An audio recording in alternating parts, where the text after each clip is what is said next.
सीकर जिले के खाटू श्याम जी में शनिवार को राजस्थान के पूर्व उप मुख्यमंत्री सचिन पायलट श्याम दरबार में पहुंचे। उन्होंने बाबा श्याम के दर्शन कर प्रदेश की खुशहाली की कामना की।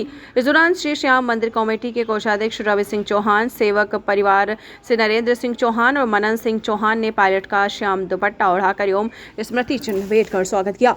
दर्शन के बाद मीडिया से बातचीत करते हुए पायलट ने कहा कि 5 राज्यों के चुनाव परिणाम में कांग्रेस मजबूत होकर उभरेगी और असम, केरल तथा तमिलनाडु में कांग्रेस गठबंधन की सरकार बनने की संभावना है।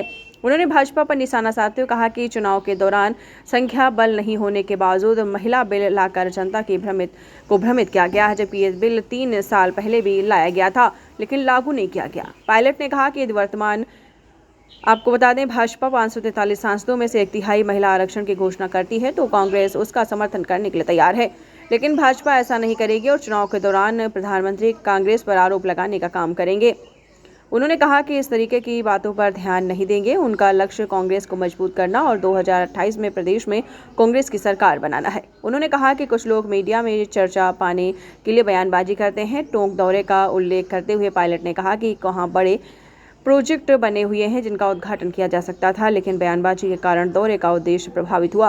विधायक और अधिकारी विवाद पर उन्होंने कहा कि यदि सत्ताधारी दल के विधायक इस प्रकार का व्यवहार करते हैं तो निंदनीय है। उन्होंने सरकार से इस मामले की निष्पक्ष जांच कराने की मांग की। दर्शन सब लोगों ने लिए हैं और काफ़ी समय बाद मेरा आना हुआ यहाँ पर, लेकिन हमेशा यहाँ पर आता हूँ तो प्रभु के द्वार में माथा टेक कर सुख, शांति, अमन, चैन पूरे प्रदेश देश में रहे और हम सब लोगों के बीच में जो आपस का प्यार है बना रहे, देश में उन्नति हो, प्रगति हो और यही है कि सबको सुख चैन से जीने का जो ऊपर वाले ने आशीर्वाद दिया है वो बरकरार है। यहाँ की मंदिर की व्यवस्था कैसे है? तो बहुत पुराने समय से व्यवस्थाएं बेहतर हैं और हमेशा बेहतर होती रहती हैं। इतने लाखों करोड़ों लोगों की आस्था से जुड़ा हुआ है और इसमें जितना ज़्यादा हम करें उतना कम है, लेकिन अब पहले से बहुत सुविधाएं बेहतर हो गई हैं श्रद्धालुओं के लिए, यात्रियों के लिए, तो और इसका विस्तार होने की संभावना है, उस पर भी काम किया जाएगा। Thank you sir. को अब मतदान हो चुका है और 5 राज्यों का, सभी इलाकों का जो भविष्य है वो मतपेटियों में कैद है। मैं ऐसा मानता हूँ कि जिन राज्यों में मैंने जाके प्रचार किया है वहाँ कांग्रेस की स्थिति मजबूत है और हमारा गठबंधन सरकारें बनाएगा, चाहे वो तमिलनाडु हो, असम हो, केरला हो या पौंडीचेरी हो। अब देखना ये कि भारतीय जनता पार्टी ने जो चलते चुनाव में जो षड्यंत्र रचा, जो एक ड्रामा किया कि महिला आरक्षण विधेयक लेकर आएंगे और वो विपक्ष ने रोक दिया। हकीकत ये है कि आज से 3 साल पहले संविधान में संशोधन करने के लिए महिला आरक्षण विधेयक लाया गया, संपूर्ण पार्लियामेंट ने उसका सपोर्ट कर पास किया और 3 साल से महिला आरक्षण बिल कानून बना हुआ है। 3 साल तक उस कानून को नोटिफाई नहीं किया। चलते चुनाव में मनमाने तरीके से जनगणना होने से पहले परिसीमन करने के लिए महिला आरक्षण का बहाना लेकर ये बिल लाया गया, ये जानते हुए कि संख्या बल नहीं है। लेकिन महिला इस देश की भ्रमित होने वाली नहीं है, क्योंकि महिलाओं के लिए पहला संघर्ष जो किया वो सोनिया गांधी जी ने किया और मुझे अच्छी तरह याद है यूपी की सरकार में, यहाँ खंडेला साहब और मैं, हम दोनों मंत्री थे। उस सरकार के समय हम लोग महिला आरक्षण का बिल लेकर आए। उस विधेयक को बीजेपी ने राज्यसभा में तो समर्थन किया, लेकिन लोकसभा में उसका विरोध किया, वो पास नहीं हो पाया।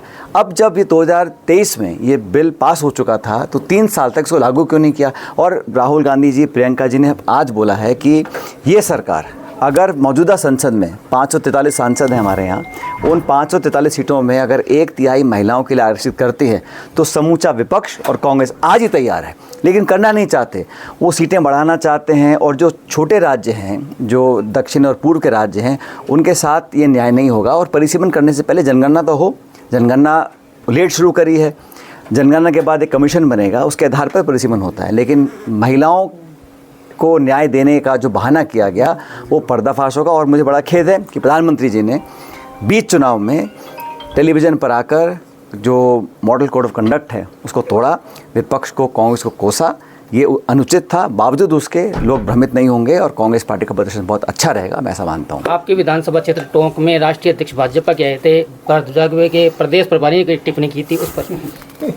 ऐसा है, इन बातों पर मैं ध्यान नहीं देता हूँ। मेरा ध्यान सिर्फ बिल्कुल वो चिड़िया की आंख की तरफ फोकस्ड है कि हमें राजस्थान में कांग्रेस की सरकार बनानी है और भाजपा की जो निष्क्रिय सरकार है, जो 2.5 साल में अपने आप पे पूरी फेल हो चुकी है, इसको यहाँ से बाहर करना है और दोबारा कांग्रेस का राज लाना है। मेरा मेरा राजनीतिक कर्तव्य यही है कि हम कांग्रेस को मजबूत करें। बाकी कौन क्या बोल रहा है नहीं बोल रहा है, वो कभी कभी लोग बोल जाते हैं खुद की वाहवाही अपने आप को अखबार में छपवाने के लिए, लेकिन ये बात सच है कि उस दौरे के दौरान जो राष्ट्रीय अध्यक्ष जी थे, मेरे ख्याल को साजिश होगी कि राष्ट्रीय अध्यक्ष का पहला दौरा प्रदेश में हो और पूरा पानी फेर दिया उसके ऊपर। आपको पूछ नहीं रहा कि नितिन नवीन आए भी थे कि नहीं आए थे। और जब टोंक गए थे तो बेहतर तो ये होता कि जब पूरी सरकार वहाँ मौजूद थी, प्रदेश अध्यक्ष, प्रभारी, राष्ट्रीय अध्यक्ष, सब लोग वहाँ थे, तो टोंक में जो मेरे कार्यकाल में पिछली सरकार हमारी कांग्रेस की थी, जो हमने काम करवाए थे वो काम पूरे हो गए हैं। 150 करोड़ का पुल तैयार पड़ा है वहाँ बहुत लंबे समय से, उसको वहाँ जाके उसका औपचारिक उद्घाटन ही कर देते।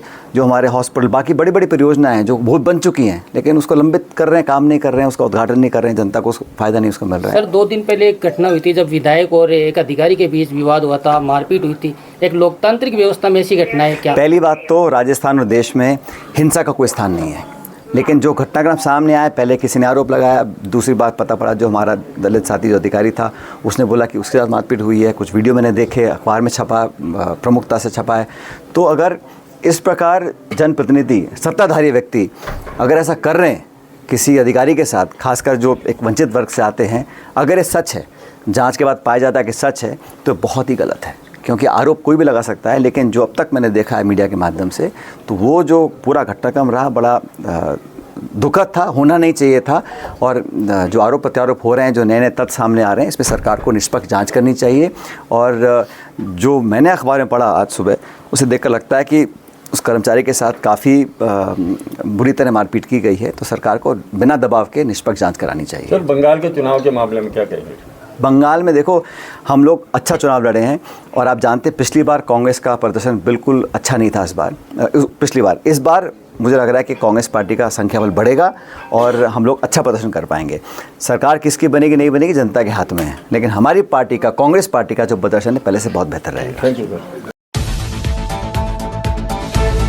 सभी दर्शकों को नमस्कार, आदाब। आप देख रहे हैं जनमानस शेखावाटी न्यूज।